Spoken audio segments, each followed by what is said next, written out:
Budget meeting అవుతుంది కదా, దాని తర్వాత ఏ స్టాక్స్ బాగా పెరుగుతాయి అనేది మీరు న్యూస్ చూసుకుంటూ, అలాగే మా లాంటి వాళ్ళ ఛానల్స్ మంచి మంచి వాళ్ళ ఛానల్స్ ఉన్నాయి కదా, వాళ్ళు కూడా ఫాలో అయ్యి. అంటే ఇప్పుడంటే డిజిటల్ కెమెరాస్ వచ్చినాయి కాబట్టి తెలుస్తుంది. దాదాపు 10 సంవత్సరాల నుంచే బాగా ఎవ్వరు కూడా రారు, నీ బాధ నువ్వు పడాల్సిందే. అంటా ఉంటారు మన దేశం డెవలప్ అవుతుంది అని. నా చిన్నప్పటి నుంచి కూడా, నా ఊహ తెలిసినప్పటి నుంచి కూడా అభివృద్ధి చెందుతున్న దేశమే తప్ప అభివృద్ధి చెందిన దేశం కాదు. హాయ్, హలో, నమస్తే, అందరు బాగున్నారు కదా? నేను కూడా బాగానే ఉన్నాను. ఈ రోజు వీడియో వచ్చి, చాలా మంది నేను చూస్తూనే ఉన్నాను, నాలాగే అందరూ తప్పులు చేస్తూనే ఉన్నారు చాలా వరకు. ఇప్పుడు నేను పశ్చాత్తాపడుతున్నాను అనమాట. లైఫ్ మళ్ళీ జరిగిపోయింది, మనం తిరిగి వెనక్కి వెళ్ళలేమని ఒక బాధలో ఎప్పుడు ఉంటాను. అయ్యో అప్పుడు ఎందుకు నేను ఇలా చేశాను, ఇంత టైం ఎందుకు వేస్ట్ చేసుకున్నాను, ఇంత డబ్బును ఎందుకు వేస్ట్ చేసుకున్నాను అని చాలా బాధపడతా ఉంటాను. కానీ ఎంత బాధపడినా అది తిరిగి రాదు కదా. అందుకోసం నా వీడియో అంటే నా ఛానల్లో సబ్స్క్రైబర్స్ ఉన్నారు కదా, వాళ్ళలో ఎక్కువ మాకు ఒక డేటా ఉంటుంది, ఏజ్ వాళ్ళు ఎంతమంది ఎంత పర్సెంట్ చూస్తున్నారు అనేది ఉంటుందన్నమాట. అయితే నా వీడియోని ఫాలో అయ్యే వాళ్ళు ఎక్కువ మంది 18 ఇయర్స్ నుంచి ఉన్నారు. 18 ఇయర్స్ నుంచి 30 ఇయర్స్ వరకు ఎక్కువ శాతం ఉన్నారనమాట. వీళ్ళకి నేను చెప్తున్నాను. అలాగే 30 ఇయర్స్ పైన ఉన్న వాళ్ళందరికి కూడా ఎక్కడో చాట నా ఈ స్టోరీ మీకు కంపల్సరీ టచ్ అయ్యిద్ది. మీరు కూడా నాలాగే చాలా బాధల్లో ఉన్నారేమని, పశ్చాత్తాపడుతున్నారేమని నేను అనుకుంటా ఉంటాను అనమాట. అయితే నాకు మ్యారేజ్ అవ్వక ముందు కూడా నేను జాబ్ చేశాను అనమాట. ఆ టైంలో జాబ్ చేస్తున్నప్పుడు అమ్మకి సగం డబ్బులు ఇచ్చేదాన్ని, సగం డబ్బులు నేనే వాడేసుకునేదాన్ని. అంటే నెలకి 2-3 జతలు, అంటే బట్టల మీద బట్టలు, చెప్పులని, గాజులని, ఇట్లాంటి ఫ్యాషన్ అనమాట, చెవులి అని ఇవే కొన్నా కానీ ఎప్పుడు కూడా బంగారం కొనుక్కోవాలని కానీ, ఎక్కడైనా ఇన్వెస్ట్మెంట్ చేయాలని కానీ మాకు తెలియదు. అంటే ఆ టైంలో ఇంత డిజిటల్ టెక్నాలజీ లేదనమాట. ఇప్పుడంటే మీరు చాలా అదృష్టవంతులు, ఎందుకంటే డిజిటల్ ప్రతి ఒక్కళ్ళ దగ్గర కూడా ఫోన్ ఉంటుంది, అన్ని కూడా ఆన్లైన్ లోనే ఉంటున్నాయి. మీరు ఎంత ఎదగాలన్నా ఎదగొచ్చు అనమాట. ఆ టైంలో మాకు చెప్పేవాళ్ళు లేక, చేయటం తెలియక మేము చాలా డబ్బుల్ని వేస్ట్ చేసామన్నమాట. మేము 2002లో మ్యారేజ్ చేసుకున్నాం అనమాట. మాది లవ్ మ్యారేజే. అయితే ఇద్దరం కూడా, మా వారు నేను కూడా సోషల్ సర్వీస్ సెంటర్లో జాబ్ చేసేవాళ్ళం. అప్పుడు మేము చదువుకుంటూనే జాబ్ చేసామన్నమాట. అంటే నేను ఎంఏ ఎంఎస్డబ్ల్యూ చేశాను, మా వారు ఎంఏ ఎంఫిల్ పిహెచ్డి చేశారనమాట. అంటే ఇంక అప్పటికి అవ్వలేదు, ఇంకా లైఫ్ స్టార్ట్ చేసిన కొత్తలో పెళ్ళయింది. పెళ్ళైన తర్వాత అప్పుడు నాకు 2000 జీతం, మా వారికి 1400. అంటే మాకు అవే చాలా ఎక్కువ. అప్పట్లో ఖర్చులు తక్కువ కాబట్టి 2002 టైంలో, ఆ టైంలో చంద్రబాబు గారు సీఎం అనమాట. మాది విజయవాడ అప్పుడు.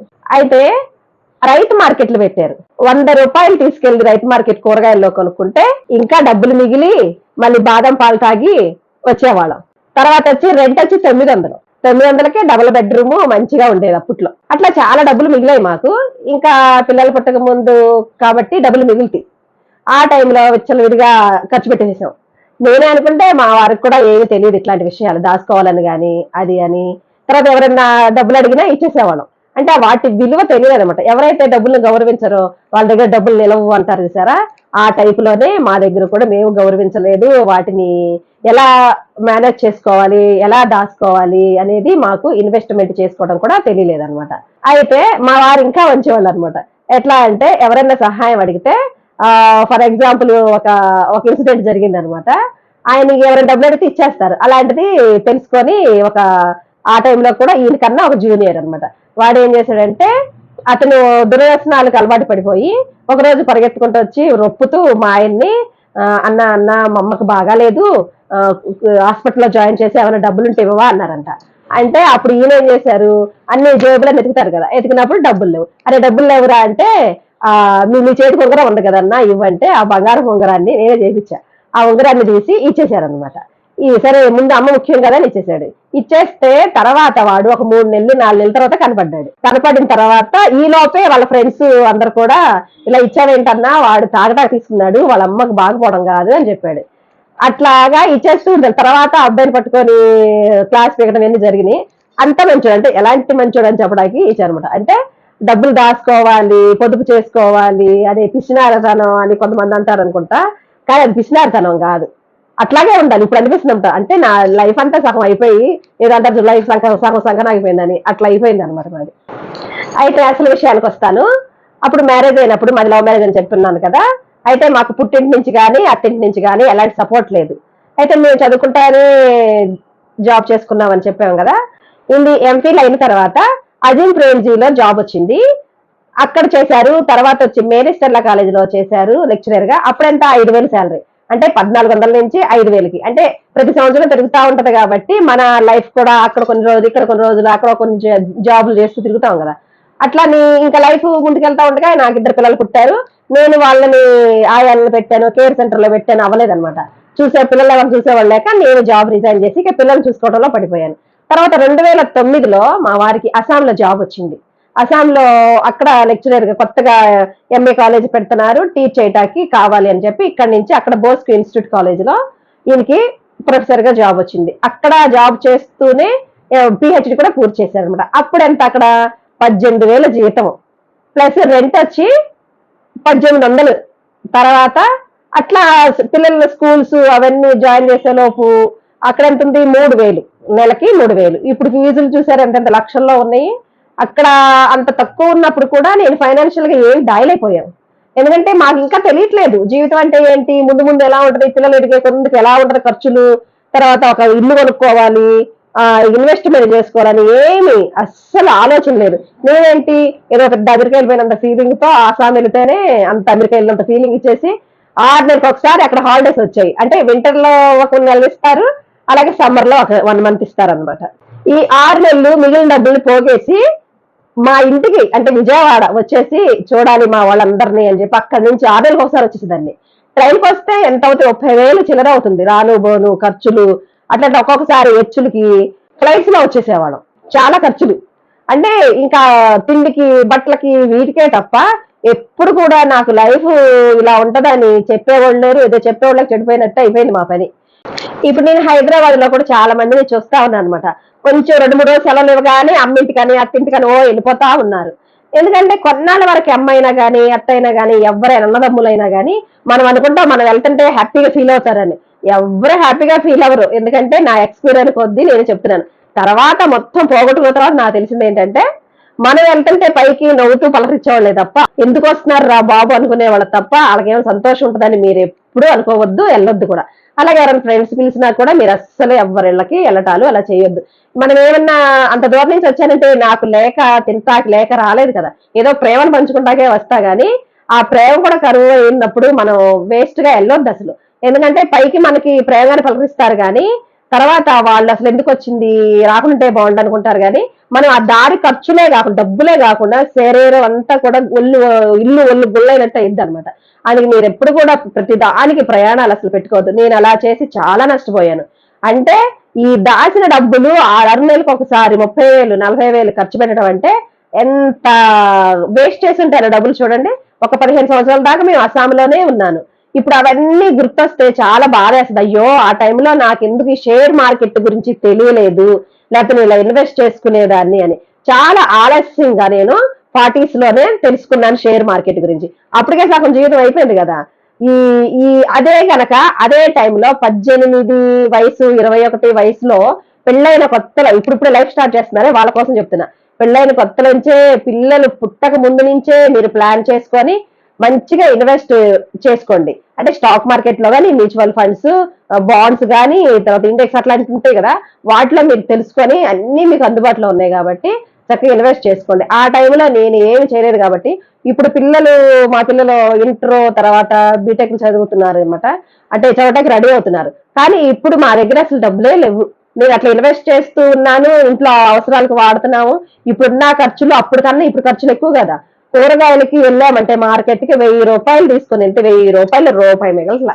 అలాగే రెంట్స్ కూడా బాగా పెరిగిపోయి ఉన్నాయి. ఇప్పుడు వరకు కూడా మాకు సొంత ఇల్లు లేదు. అలాగే ఇంకా రాను ఇది స్థలాలు కొనాలన్నా ఇల్లు కట్టుకోవాలన్నా చాలా ఘోరమైన పరిస్థితులు ఉంటాయి.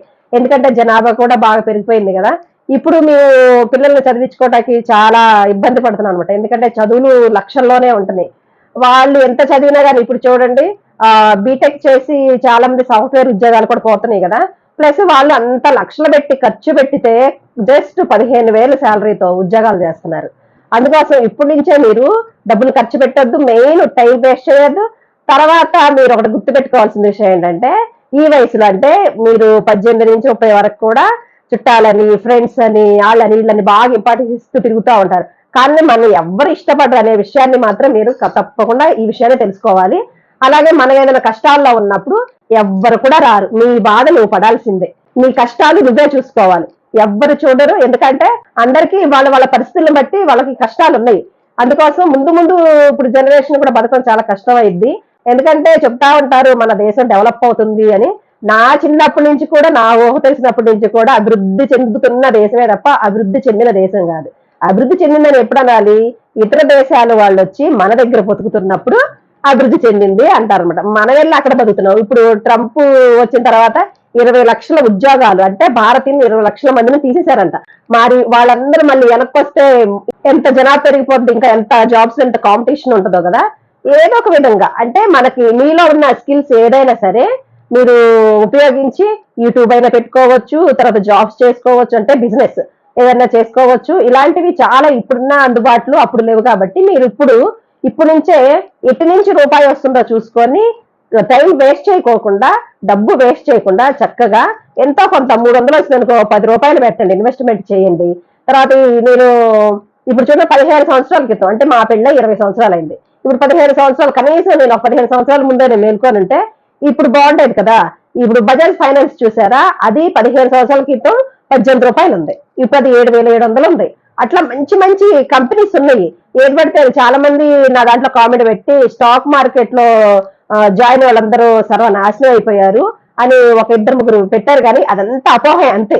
ఎవరు నాశనం అవ్వలేదు. స్టాక్ మార్కెట్ లో ఎప్పుడు కూడా పెద్ద పెద్ద బడా బాబులు వ్యాపారస్తులు ఉంటారు. మరి వాళ్ళకి వచ్చే లాభాలన్నీ ఎక్కడ పెడుతున్నారు? స్టాక్ మార్కెట్ లోనే ఇన్వెస్ట్ చేస్తారు, మళ్ళీ దాన్ని డబ్బులు సంపాదిస్తా ఉంటారు. ఎవరంటే సరైన అవగాహన లేకుండా ఇంట్రాడే చేసేవాళ్ళు మునిగిపోయారు. అంటే ఈ రోజే డబ్బులు 1,00,000 పెట్టేసి వెంటనే 4 లక్షలు రావాలంటే ఎలా వస్తే ఒక్క రోజుల్లో ఎవరు ఎదగరు కదా. అందుకే నేను ఎక్కువ కూడా లాంగ్ టర్మ్ గానీ షార్ట్ టర్మ్ గానీ ప్రిఫర్ చేస్తూ ఉంటాను.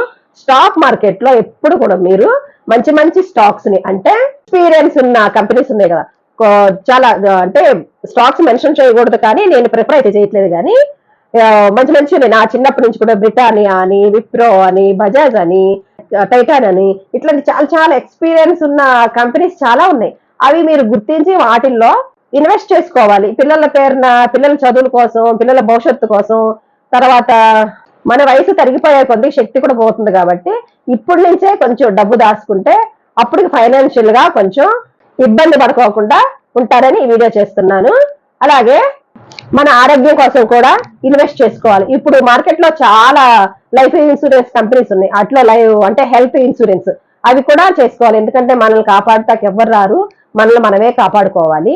మీకున్న ఈ టెక్నాలజీని ఉపయోగించుకొని, ముఖ్యంగా 18 సంవత్సరాల నుంచి 30 సంవత్సరాల వాళ్ళకి నేను చెప్తున్నాను అనమాట.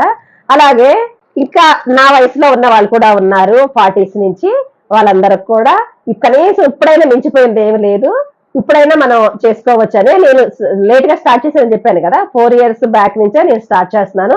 ఇప్పుడున్న పరిస్థితులకు ఏంటంటే నేను ఆర్థిక అవసరాలు తీర్చుకోవడానికి కొంచెం కొంచెం వేసుకుంటూ షార్ట్ టర్మ్స్, స్వింగ్ ట్రేడింగ్స్ ఇట్లాంటివి చేసుకుంటూ సంపాదిస్తున్నాను అనమాట. అలాగే మీరందరూ కూడా చేసుకోవాలని ఈ వీడియో చేస్తున్నాను. అయితే ఇప్పుడు మార్కెట్ల పరిస్థితులు అనేవి మెరుగవుతాయని నేను అనుకుంటున్నాను. మొన్న సెప్టెంబర్ నుంచి కూడా మార్కెట్లు పడిపోతూనే ఉన్నాయి వివిధ కారణాలతో. అయితే ఇప్పుడు చాలా మార్కెట్ డిప్ లో ఉందన్నమాట. ఇప్పుడు కొత్తగా ఇన్వెస్ట్ చేయాలనుకున్న వాళ్ళు బడ్జెట్ మీటింగ్ అవుతుంది కదా, దాని తర్వాత ఏ స్టాక్స్ బాగా పెరుగుతాయి అనేది మీరు న్యూస్ చూసుకుంటూ, అలాగే మా లాంటి వాళ్ళ ఛానల్స్, మంచి మంచి వాళ్ళ ఛానల్స్ ఉన్నాయి కదా, వాళ్ళు కూడా ఫాలో అయితే ఏదేది స్టాక్ మార్కెట్ సంబంధించిన న్యూస్ అన్ని ఇస్తూ ఉంటారు. దాంట్లో మీరు ఇన్వెస్ట్ చేసుకొని మంచిగా ముందుకెళ్లాలని ఆశిస్తున్నాను. ఇంకా ఎవరైనా నా టెలిగ్రామ్ ఛానల్లో జాయిన్ అవ్వకపోతే జాయిన్ అవ్వండి. అక్కడ మీకు ఎప్పటికప్పుడు స్టాక్ మార్కెట్ న్యూస్ ని అప్డేట్ గా ఇస్తూ ఉంటారనమాట. అలాగే ఎవరైనా కొత్తగా ఈ ఛానల్ చూస్తూ ఉండి ఇంకా డిమార్ట్ అకౌంట్ ఓపెన్ చేసుకోకపోతే నా డిస్క్రిప్షన్ లో ఏంజల్ 1 లింక్ ఉంటుంది, అది ఫ్రీ యాప్ అనమాట. ఆ లింక్ ని ఓపెన్ చేసుకొని మీరు డిమార్ట్ అకౌంట్ ని ఓపెన్ చేసుకొని స్టాక్ మార్కెట్ లో ఎంటర్ అయ్యి మంచి స్టాక్స్ లో ఇన్వెస్ట్ చేసుకోవాలని ఆశిస్తున్నాను అనమాట. ముఖ్యంగా మీరు గుర్తుంచుకోవాల్సిన విషయాలు ఏంటంటే, మిమ్మల్ని మీరు తప్ప ఎవ్వరు కూడా ఇష్టపడరు అనే విషయాన్ని తెలుసుకోవాలి. అలాగే రెండవది వచ్చి, కొంతమంది పీపుల్ ని మనము కట్ చేసేయాలి. అంటే మన టైం గానీ డబ్బు గానీ వేస్ట్ చేస్తుంది, వీళ్ళ ద్వారా మనకి ఎలాంటి ప్రయోజనం లేదు అనుకున్న వాళ్ళని కట్ చేసేయాలి. మొహమాటం ఏం అవసరం లేదనమాట. మూడోది వచ్చి, ఫైనాన్షియల్ పరంగా చాలా రెస్పాన్స్ గా ఉండాలి. అంటే ఇన్వెస్ట్మెంట్ గానీ, మ్యూచువల్ ఫండ్స్ లో గానీ, గోల్డ్ బాండ్స్ గానీ, ఇండెక్స్ లో గానీ, ఇలాంటివి ఏమైనా సరే ఇన్వెస్ట్ చేసుకునే పద్ధతిలో ఉండాలన్నమాట. ముఖ్యంగా నాలుగోది మీరు గుర్తుపెట్టుకోవాలంటే, మనల్ని కాపాడుతాకి ఎవ్వరు కూడా రారు, మనల్ని మనమే కాపాడుకోవాలి. మన లైఫ్ లో ఏమన్నా చేంజెస్ వస్తుంటే దానికి మాత్రం అస్సలు భయపడకూడదు. ముఖ్యంగా 6వది వచ్చి మన హెల్త్ కోసం మనం కంపల్సరీ ఇన్వెస్ట్ చేసుకోవాలి. 7వది వచ్చి మనల్ని కన్నా తల్లిదండ్రుల్ని ఎప్పుడు కూడా ఇగ్నోర్ చేయొద్దు. వాళ్ళు వాళ్ళ వయసునంతా కూడా మన మీదే పెట్టున్నారు కాబట్టి కంపల్సరీ వాళ్ళకి హెల్ప్ గా మనం ఉండాలన్నమాట. ముఖ్యంగా గుర్తుపెట్టుకోవాల్సింది అంటే 8వది, ఎప్పుడు కూడా పోయిన లైఫ్ అంటే యవ్వనం మనకి తిరిగి రాదు.